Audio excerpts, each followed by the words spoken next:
আমাকে দিয়ে ঘরে কাজ করায়, বাজার করায়, বাজারের টাকা গুনে গুনে দেয়, মানি একটা পর্যন্ত আমার কাছে নাই। 10টার ভিতরে বাসায় আসতে হয়, তা না হলে আমি বেডরুমে ঘুমাতে পারি না। এই মেয়ের কারণে। বিয়ের আগে বিয়ের সময় যে ফেস আমাকে দেখাইছে সব ফেক। তোমরা কিচ্ছু জানো না, আমার লাইফটা হেল করে ছেড়ে দিচ্ছে। কি ব্যাপার? এই তোমার তো সাহস কম না? তুমি ড্রয়িং রুমে বসে এইভাবে সিগারেট খাচ্ছো, কথা বলতেছ না কেন? বাজার কই? বাজার কোথায়? করি নাই। বাজারের টাকা কোথায়? দাও। নাই। হ্যাঁ মানে টাকাতে কি করছো? তুমি কি মদ খাইছো? খাবো। কি? মদ খাবো এখন থেকে, সমস্যা কোনো। তুমি আমার সাথে এই টোনে কেন কথা বলতেছো? কি করবো? আমি কি করব? গারাবা গারা, কাম অন হিট মি। আজ কারণীয় খাবো, মামলাও খাবো, তারপর তোর মতো মেয়ের সাথে সংসার। আমি আরে সংসার তো পরের কথা, ছাদের নিচে আমি থাকবো। তুই কি যে প্লাই করতেছিস? দাঁড়া, ছিড়বি এটা আমার না। দাঁড়াইছো না, কানে জানার কথা অনেক সহ্য করছি। তোমার টর্চার অতিষ্ঠ হয়ে গেছে। ডাবল ফেস দেখাইছ তুমি আমাকে, না? আমার লাইফ ডিস্ট্রয় করে দিচ্ছ। বের হও। কি হয়েছে রাফসান? বেরোতে কেন? বাবা, এই যে মেয়েটা না, এই মেয়েটা যে ফেস দেখছো না এখন, এটা সে না বাবা। বাবা আমাকে আর্লি মর্নিং ঘুম থেকে উঠায়, আমি আর্লি মর্নিং না উঠলে টর্চার করে আমার সাথে।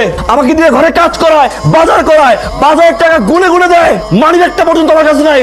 এই মেয়ের কাছে আমার কার্ড, আমার টাকা পয়সা সব আমার কাছে নিয়ে রাখছে বাবা। ফেস প্যাক কিনতে পাঠায়, আমাকে ক্লিপ কিনতে পাঠায়। 10টার ভিতরে বাসায় আসতে হয়, তা না হলে আমি বেডরুমে ঘুমাতে পারি না। এই মেয়ের কারণে। ও যে ভদ্র ফেসটা নিয়ে ঘুরে না, ওটাও না বাবা। বিয়ের আগে বিয়ের সময় যে ফেস আমাকে দেখাইছে সব ফেক। তোমরা কিচ্ছু জানো না, আমার লাইফটা হেল করে ছেড়ে দিচ্ছে।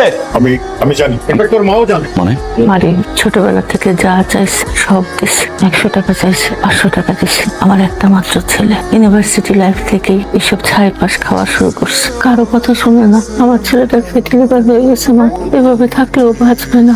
আমার ছেলেটাকে একটু বাঁচাও। ওর কোনো দোষ নাই, সব আমাদের প্ল্যান। এছাড়া আমাদের কোনো উপায় ছিল না রে, আমরা হেল্পলেস। বাবা, মেয়েটার সাথে এমন ব্যবহার করা উচিত হয় নাই তো। ওর কোনো দোষ নাই বাবা।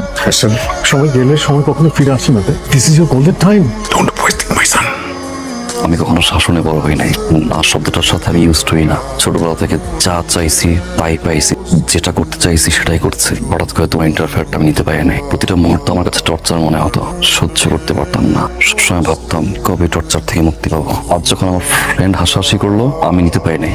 অনেক বেশি খারাপ ব্যবহার করে ফেলেছি, যেটা আমার ঠিক হয় না। আম সরি, প্লিজ আমাকে মাফ করে দাও, ছেড়ে যেও না।